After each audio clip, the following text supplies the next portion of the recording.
Dajjal, para pengikutnya ada 9 kelompok.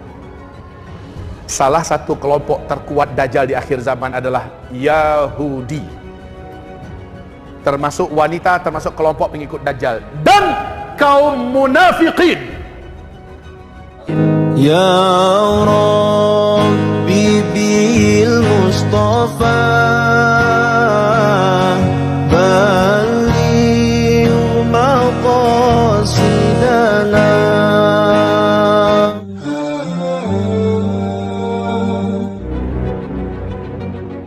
Fase keempat ini, setan jin dan setan manusia bersatu padu untuk memperbanyak calon penghuni neraka di fase keempat. Fase ini sulit, umat Islam dipimpin oleh Nabi. Di sini sulit, umat Islam dipimpin oleh Khulafaur Rasyidin. Di sini juga sulit karena masih ada khilafah Islamiyah dengan konsep kerajaan. Di sini apalagi. Tapi di fase umat Islam tidak ada pemimpinan khilafahnya. Disinilah jin, setan dan jin, setan manusia dan setan jin bersatu padu memperbanyak calon penghuni neraka di fase keempat.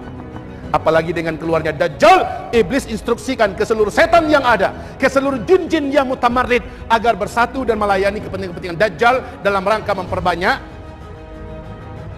calon pengikut ahli neraka. Kaum muslimin, hamba-hamba Allah yang kami muliakan, sudah terbayang tadi bagaimana bentuk Dajjal? Sudah terbayang?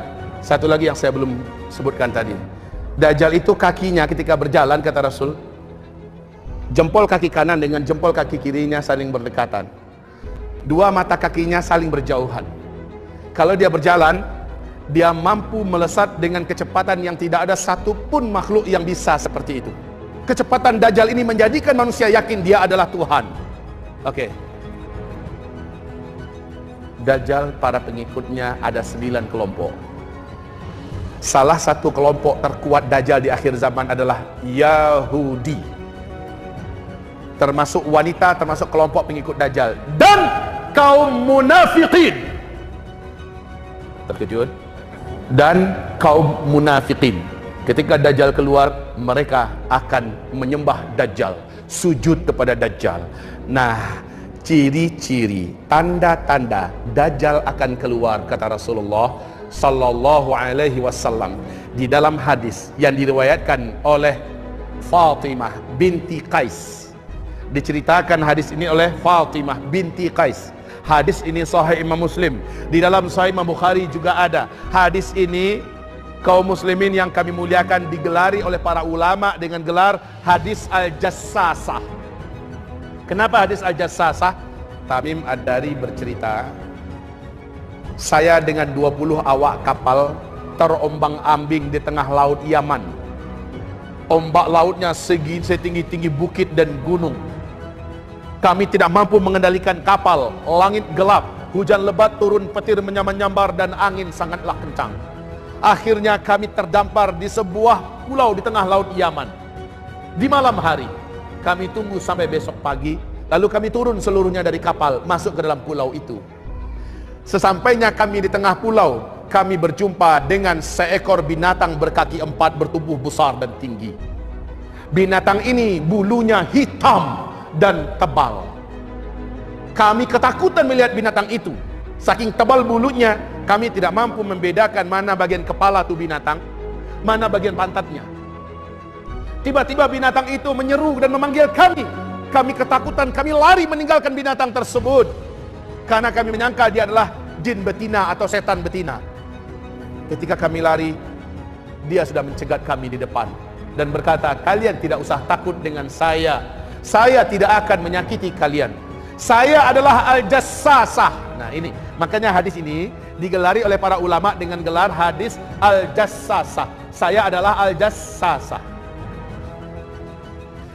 Saya memata-matai orang yang masuk ke pulau ini, menanti-nanti kapankah orang-orang dari Arab akan terdampar di pulau ini. Apakah kalian datang dari Arab? Tamim Ad-Dari berkata, benar, kami dari Arab. Sudah lama kami menanti-nanti kedatangan orang dari Arab di pulau ini.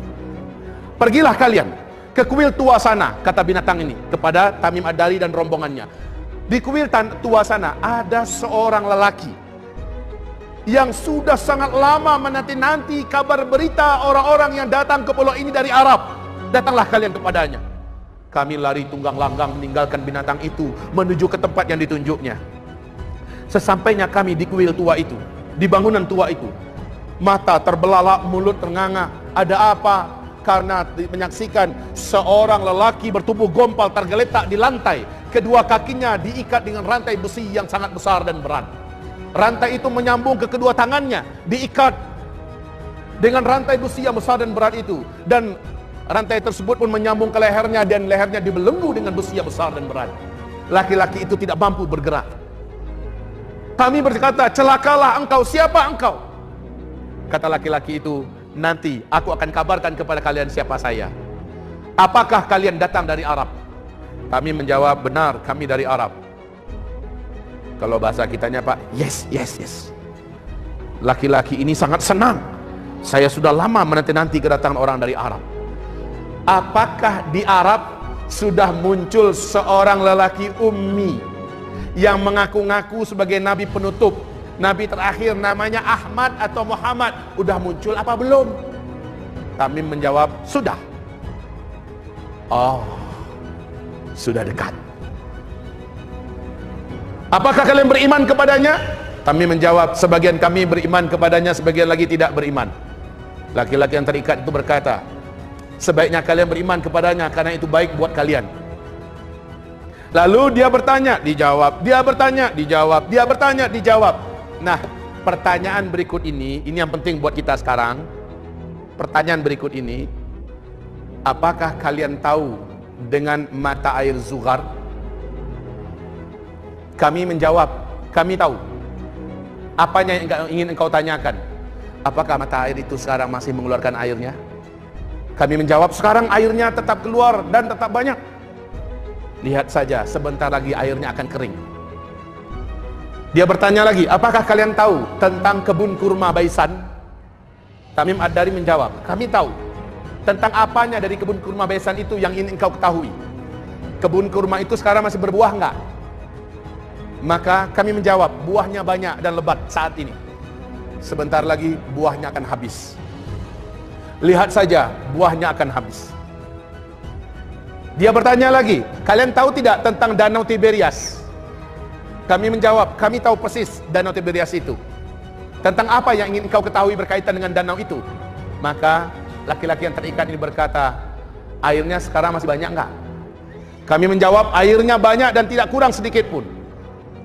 Maka laki-laki yang terikat berkata, lihat, sebentar lagi airnya susut. Bila ini semua sudah terjadi, saat itu saya akan bebas, saya akan lepas, saya akan masuki seluruh kota-kota di muka bumi ini, dan saya akan kuasai penduduk bumi ini. Saya akan diangkat dan dijadikan Tuhan oleh manusia. Dan hanya dua kota yang saya tidak benar-benar diizinkan masuk, Mekah dan Tibah. Kami pun akhirnya keluar dari pulau itu, kata Tamim. Lalu sesampainya di Arab, Tamim Ad-Dari berjumpa dengan Rasulullah, menyatakan syahadatnya, masuk Islam. Dan dia menceritakan pengalamannya. Setelah mendengarkan ini, Rasulullah perintahkan muazzinnya kumandangkan azan. Manusia pun berkumpul. Rasulullah SAW naik ke atas mimbar dan mengatakan, barusan Tamim Ad-Dari menceritakan bla bla bla bla bla bla bla.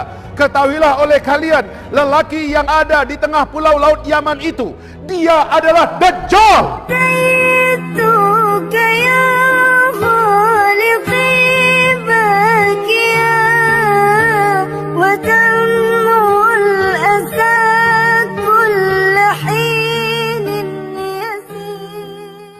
Allah